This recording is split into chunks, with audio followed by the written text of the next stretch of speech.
9 oknum polisi aniaya terduga pelaku narkoba, jasad korban ditemukan di jurang.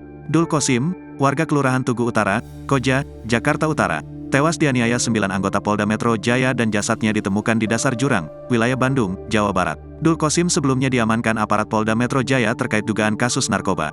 Ia kemudian tewas setelah dianiaya sejumlah aparat kepolisian saat mengembangkan kasus narkoba.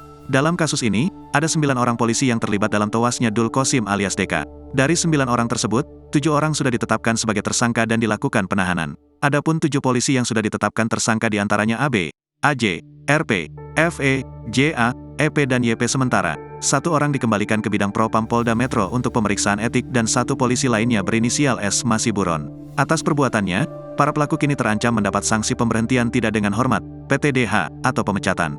Para pelaku dijerat pasal 5, pasal 10, pasal 11, dan pasal 12 Perpol nomor 7 tahun 2022 tentang Kode Etik Profesi dan Komisi Kode Etik Polri.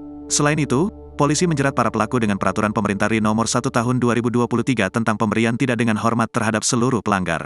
Sementara untuk kasus pidananya, 7 orang yang sudah ditetapkan tersangka dikenakan pasal 355 KUHP tentang penganiayaan berat yang berencana junto pasal 170 subsider pasal 351 ayat 3 tentang penganiayaan yang mengakibatkan seseorang meninggal dunia.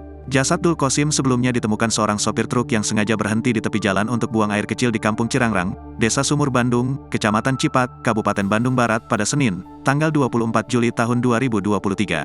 Saat itu sang sopir truk kaget melihat sesosok pria tergeletak di dasar jurang. Lantas, sang sopir melaporkan temuannya kepada masyarakat hingga akhirnya kabar tersebut sampai kepada pihak kepolisian.